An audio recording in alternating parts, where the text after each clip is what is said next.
भाई दिल से ओल्ड में तुम्हारा स्वागत है। भाई देखो, तुम्हारी लाइफ में लोग होते हैं कुछ ऐसे, तुम्हारी फैमिली में मम्मी पापा दादी दादा या बुआ सब कुछ सब लोग होते हैं, सबकी अपनी सोच होती है, लेकिन उसकी वजह से ना घर में छोटी छोटी चीज़ों की वजह से कलेश होता रहता है। तो तुम्हारा काम है अपनी फैमिली को संभालना हर तरीके से। मतलब अगर किसी को कोई गलत फहमी हो रही है उसको दूर करना धीरे धीरे धीरे करके। बहुत तकलीफ होती है कभी कभी कि ऐसा होता है कि तुम कभी कभी संभाल ही नहीं पाते हो, लेकिन वहाँ पे हार नहीं माननी है, लगे रहना है। क्योंकि अगर तुम्हारे साथ तुम्हारी फैमिली समझ गई तुम्हें एक दिन, तो तुम उस दिन जीत गए भाई। एक दिन अगर ऐसा आता है ना कि भाई तुम्हें सब समझ चुके हैं और तुम्हारे लिए भाई सब सोच रहे हैं और तुम भी उनके लिए सोच रहे हो और सब एक साथ मिलके बैठे हैं और बातचीत कर रहे हैं, तो भाई उस चीज़ से बढ़ के कुछ नहीं है।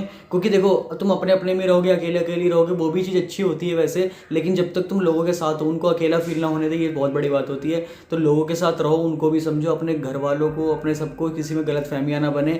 झगड़े होते रहते छोटे मोटे, लेकिन उनको सॉर्ट आउट करवाओ और सबको मिला जुला के एक साथ रखने की कोशिश करो। क्योंकि देखो, जब ये टूटती हैं चीज़ें तो टूटती चली जाती है, लेकिन एक दिन रिग्रेट फील होता है हर किसी को। तो वो पछतावा बाद में फील ना हो या रिग्रेट ना हो, तो इसलिए तुम्हें सोचना पड़ेगा और तुम्हें सबको समझ के चलना पड़ेगा, सिर्फ अपने आप को नहीं। अपने आप को समझना बहुत अच्छी बात है, लेकिन पहले तुम्हें ये करना है कि पहले तुम्हें दूसरों को भी अपने से पहले रख करके देखना है। कई बार कई ऐसी सिचुएशंस आएंगी जिसमें तुम्हें दूसरों की थिंकिंग को समझना होगा पहले, उसके बाद अपनी थिंकिंग को थोपना होगा। क्योंकि तुम बार बार अपनी थिंकिंग थोपते रहोगे तो तुम्हारे रिश्ते बिगड़ेंगे और कुछ नहीं होने वाला उसके अलावा, और तुम्हारे वो बिगड़ते चले जाएंगे। फिर एक दिन तुम ऐसा फील करोगे, यार मैं उस जगह बचा सकता था, उधर मैं चीज़ों को सही कर सकता था, लेकिन फिर उसके बाद ऑप्शंस नहीं बचेंगे तुम्हारे पास लाइफ में, और तुम्हें लोग छोड़ चुके होंगे काफ़ी, और तुम फिर अपने आप को कोसते रहोगे, लेकिन उसका कोई फ़ायदा नहीं है। तो सबको समझो और जोड़ो एक दूसरे से।